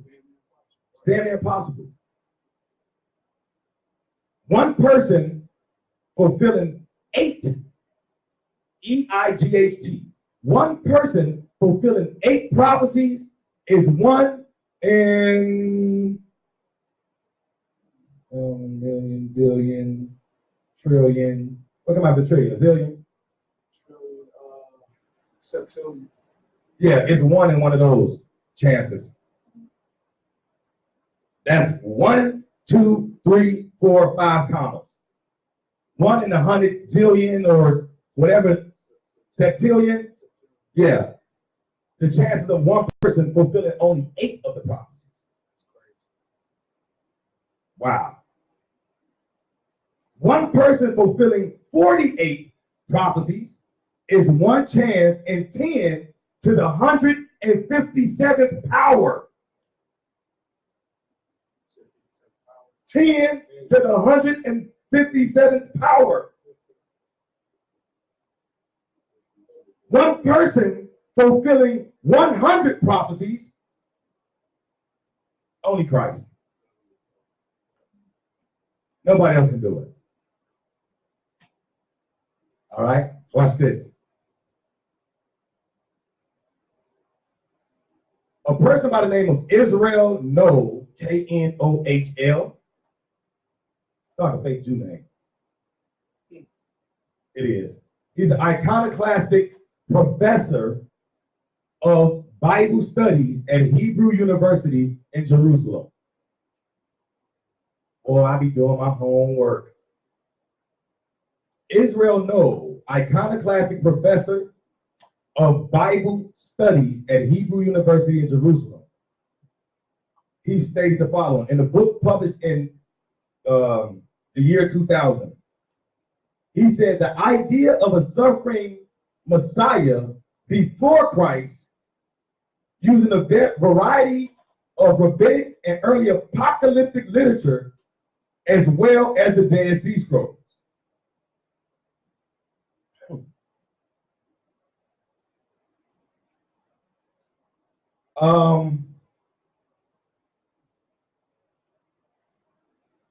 Give me a second here.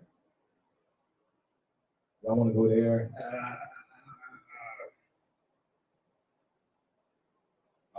Some of this stuff is just a little bit too deep for people. It's a little too deep for some of them, man.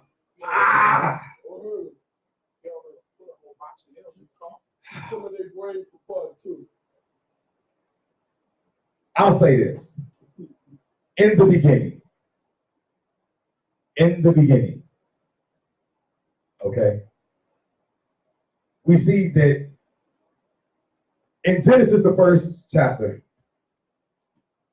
because according to the New Testament, in the beginning was the Word. The Word was with God, right? Okay, watch this. Genesis chapter 1. I know I brought this out before. Genesis chapter 1, verse 1. Let me see if I can. I'm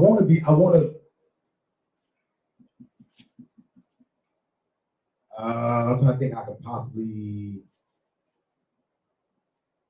let me see if I can get a picture. Because I'm getting ready to bring out something the imagery is well needed. Give me 1 second.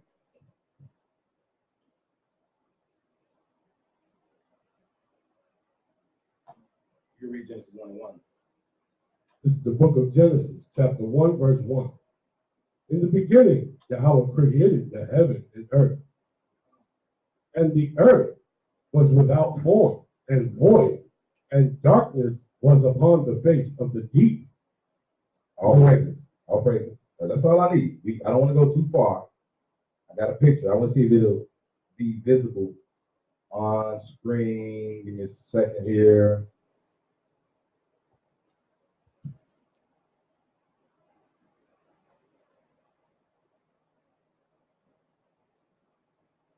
Because I'm getting ready to show y'all something about in the beginning. Christ was prophesied from the first line. Read the first line one more time. Christ was prophesied from the first line of Genesis 1:1. First of all, what is Genesis, the book of Genesis in Hebrew? Bereshit. Okay. Bet, Resh, Aleph, Shin, Yod, Tav. Bereshit. Read it again. The book of Genesis, chapter 1, verse 1. In the beginning, Yahweh created the heaven and earth. In the beginning. Let me see if I can get this thing on there. Hey, hold this up. Let's see if we can get this on the it may not be visible. We have to see. Sideways, just like that. Go closer, closer, closer, closer, closer, closer, closer, closer. All praises. That's gonna have to do for now. So y'all can see the imagery. In the beginning. Bereshit. That's what Bereshit is. In the beginning. Okay. Just like Genesis means beginning.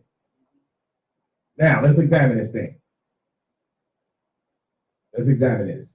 The Hebrew word Bereshit is comprised of the Hebrew letters Bet, Resh, Aleph, Shin, Yod, and Tav.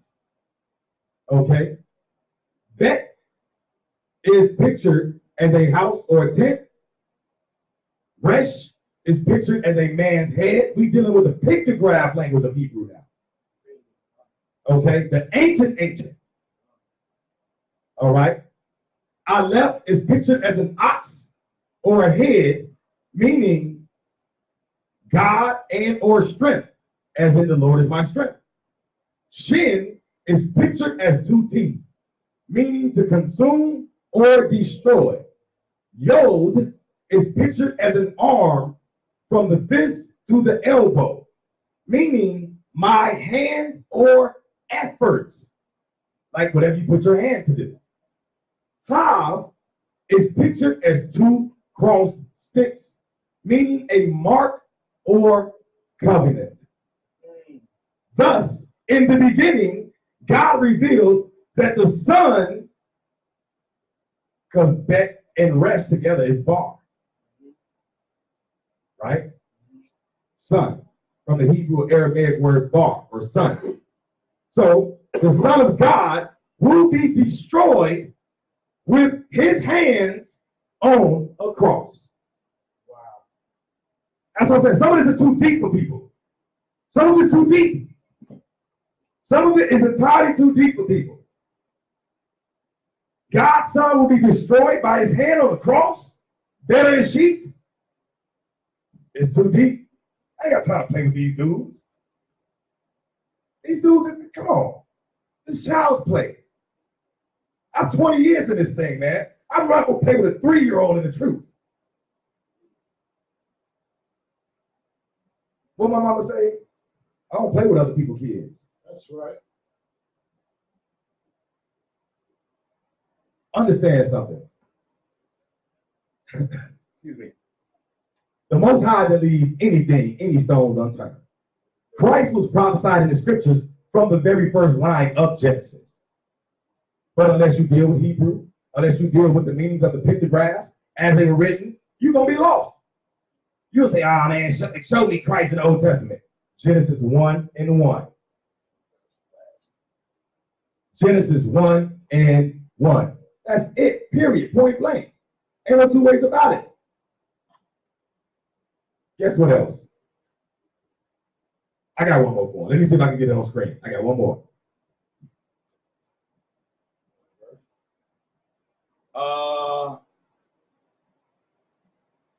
First Peter chapter 1.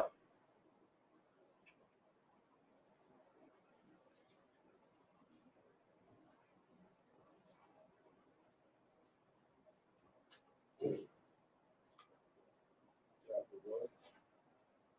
20 and 21. Go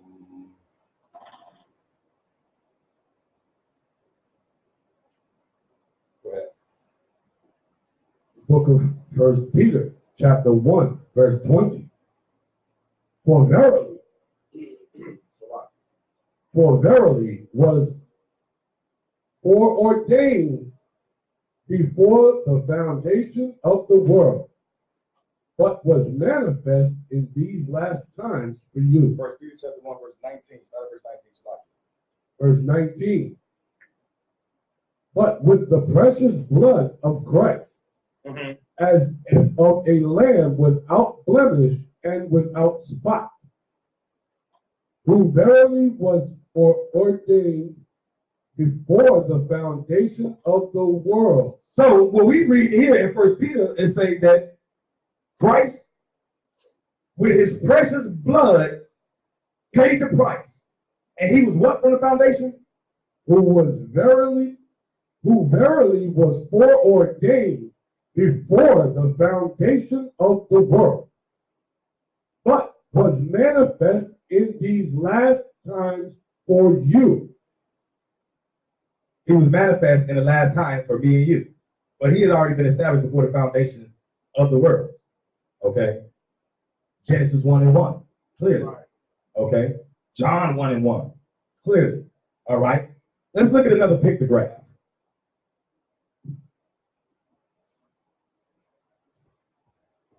This is the word Messiah using Hebrew words and pictographs.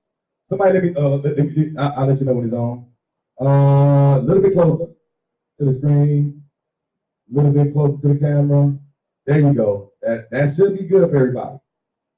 That should be good right there. Watch this thing. Oh, I love it. Okay. Watch this. Messiah. Mem, Shin, Yod, Ket. Mashiach is what it is. Mem means mighty, blood, or water. Shin, remember those teeth, means to consume or to destroy.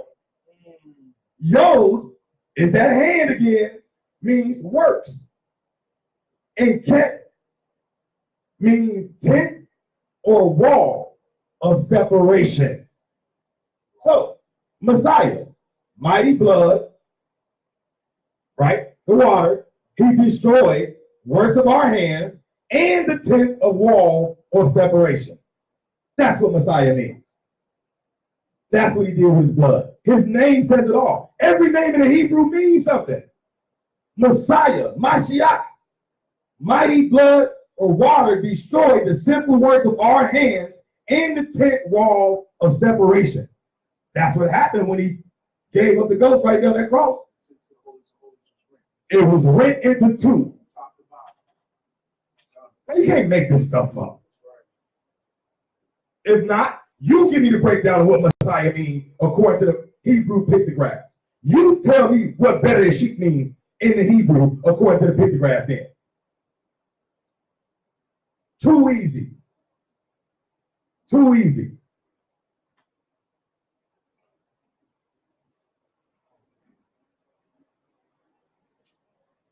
Too easy. Again, we get ready to close out. I want to leave y'all with a couple of scriptures before we close all the way out. 2 John. Give me 2 John.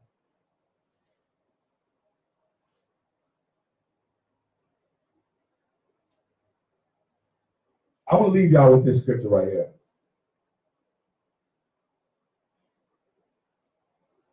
2 John, verse 9. This is the book of 2 John, verse 9. Whosoever transgresseth and abideth not in the doctrine of Christ hath not Yahweh. Read that part again. Whosoever transgresseth and abide not in the doctrine of Christ hath not Yahweh. He that abideth in the doctrine of Christ, he hath both the Father and the Son. Read on. If there come any unto you and bring not this doctrine, Come on. receive him not into your house. We ain't trying to kick it with you on the Passover and no Maccabee Alliance Council affairs. We not trying to hang out. You ain't not trying to eat dinner. We ain't got no unleavened bread for you. We got nothing for you, bro. Nothing. Don't even invite him into your house. Come on. Neither bid him Godspeed. Don't even bid him Godspeed. Come on. For he that biddeth him Godspeed is a partaker of his evil deed. You a partaker of his evil deeds. What's that evil deed? Go up to verse 7. Verse 7. For many deceivers are entered into the world, who confess not that Jesus Christ, YHWHshi, is come in the flesh. This is a deceiver. The person that says that is a what? This is a deceiver and an antichrist. You are the devil that the Bible speaks about. That's right. Go to Deuteronomy 30 and 19, bro. I have y'all here all night banging on this topic.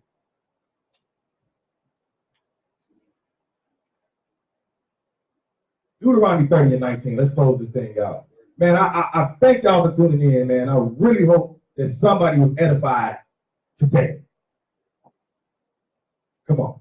The book of Deuteronomy, chapter 30 and 19. I call heaven and earth to record this day against you, that I have set before you life and death, blessing and cursing. Therefore choose life, that both thou and thy seed may live. Choose life. Brothers that got children, you better stop playing double dutch with this truth. 1 minute you in, 1 minute you out. 1 minute you full testament, next minute is half the testament. Stop playing double dutch in this truth. You're going to get caught up and tripping the rope. You're going to fall and you're going to bust your face wide open. And your visage is going to be marred. So I pray that I pray that the Most High in Christ bless and keep the 12 tribes of Israel that believe on the Mashiach as it is written, as is prophesied in the Old Testament, the New Testament, and throughout the annals of history. Again, I'm Teacher Shaul, aka the teacher of righteousness. Today's reader was Brother YHWHshi. and So would you rely? again, thank you all for tuning in. And in the words of the brother who no longer believe on Christ, Brian Israel, go visit the website, UnitedKingdomofIsrael.org. And with that, we say, Shalom. Shalom.